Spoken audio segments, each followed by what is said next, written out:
On July 6, 1995, in Las Vegas, Nevada, a group of families were brought together by a tragedy that in a moment threatened to change their lives forever. This story is not a recreation.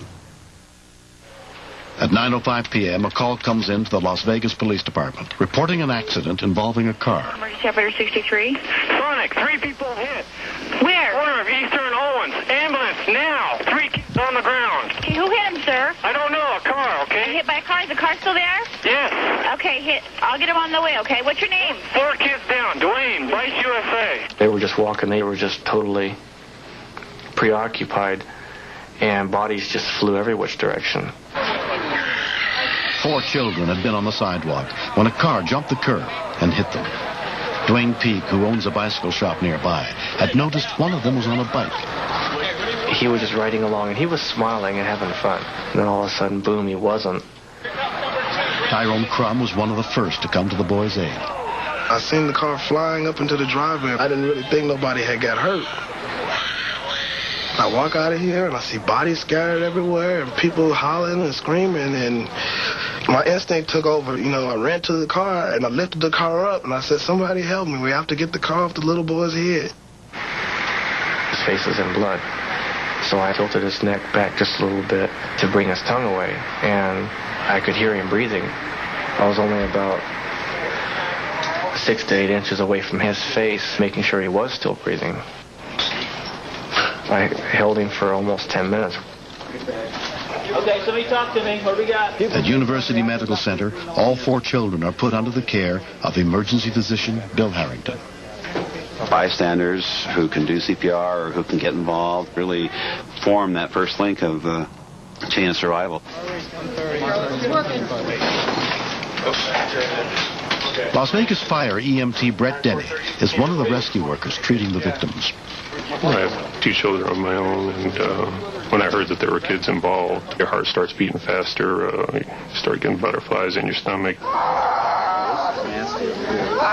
Being children, they go downhill fast. Brett brings in 15-year-old Babette Pereira. Her most significant injuries were the facial injuries. Later on, I did find out that Babette was holding the baby. 2-year-old Amber Whalen is the youngest victim. She was prevented from having that direct impact of the bumper and probably saved her life. We were informed that the woman driver of this car had been cut off by another vehicle. She had taken evasive action and went in to help people at the scene. The mother of the other 2 injured children, Helen Ruano, arrives at the hospital. 1,000 things go through your mind. How could it have happened? You have to go the other way, man. Ain't coming this way. Is this from the same accident? Yes. Okay, that's one. It's all right. When you hear them hollering and crying, you know, it's scary.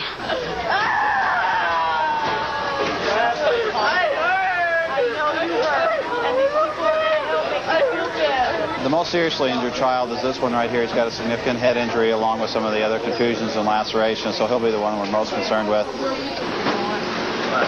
Helen's 7-year-old son Pedro undergoes a CAT scan to determine the extent of his head injuries. He's got a little epidural bleed, but he has no shift. I'm Dr. Harrington. I'm one of the doctors taking care of the various children that are here. The 7-year-old, that's Pedro, I believe? Yes, he's the one that's the most seriously injured at this time. I thought my little boy was going to die that night. I really did. It was a very scary thing. We're lucky that nobody was killed here tonight. Yes. And for that we can be thankful. And we're still hopeful that nobody will turn up to have any major permanent injuries. And we'll keep our fingers crossed with Pedro in particular.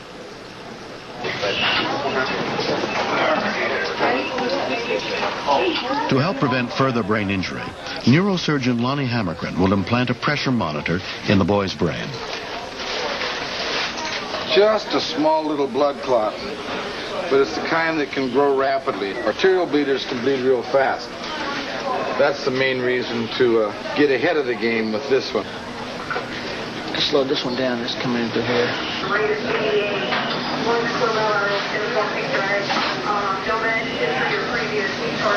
lot of that is temporalis muscle.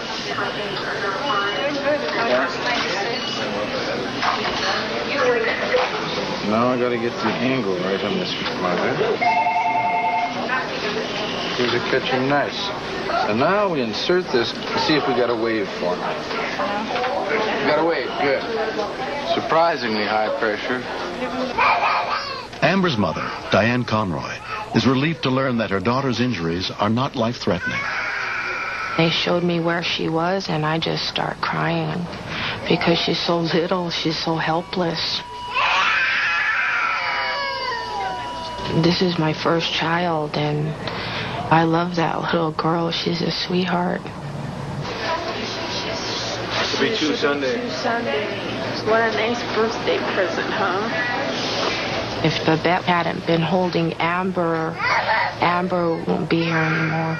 I'm very grateful to Babette that she was holding Amber. Oh, Babette. I love you. She thinks it's her fault, but it's not her fault. You're better with us, honey. During the night, the pressure in Petey's head had built up to 34 or 35. And they explained to me that anything over 20 could be dangerous. So they put a tube in so that they could release that pressure. This looks better. Look, Morris. The pressure's way down. Look at that. Oh, my God. Oh, yeah. Hi, Petey. Since they took out some of the spinal fluid that's made in the middle of the brain, pressure has come down, and we haven't even had to drain any fluid for the last couple hours. Oh, that's good. Maximal swelling is over the first 3 days, so we have to be Yeah, real but today it looks way better than last we just time. have to be real patient. We will. Hopefully tomorrow, I understand they're going to take some of the sedation off, let them wake up a little bit, so that'll be an exciting day. I guess maybe I didn't emphasize to my kids that busy street's a dangerous thing. And then the fact that my son didn't have a bike helmet. You know how long that could take? It never dawned on me until I saw him laying there in that bed. Keep our fingers crossed till tomorrow. $25 would have been cheap. Check on him, see how he's doing. Our fingers, our legs, our eyes, everything. Yeah. I feel somewhat to blame for how he is now. For the fact that I didn't get it for him. Don't tell me you're still sleepy. You slept a long time already. He's been moving a lot, though. Yeah. A lot he's been moving. Move your eyes, Petey. Come on, Petey, open up.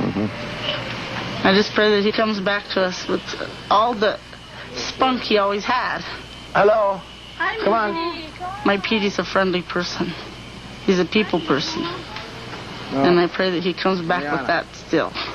Mañana. It's hard to think past tomorrow. You know, just pray that he comes out okay. And if he doesn't, I'll just have to keep loving him the way I always did. Because he's such a special guy. You find the knife over there? 3 months have passed. It's a beautiful thing to see Petey and Amber happy and smiling again, enjoying life. When she got home, she just sprung right back. She's feisty. She just wants to go out and get it all. She wants to do everything. Hey, Amber. Oh, look at you. Look nice on her bike.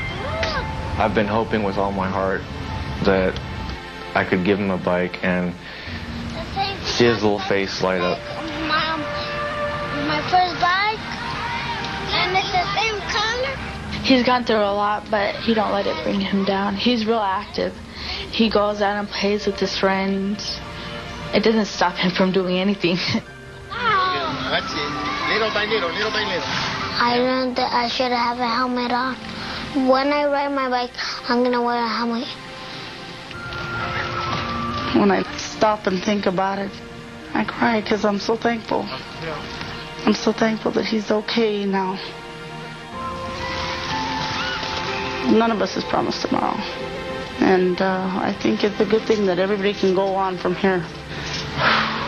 Touchdown. next. We shouldn't have been trying to ski.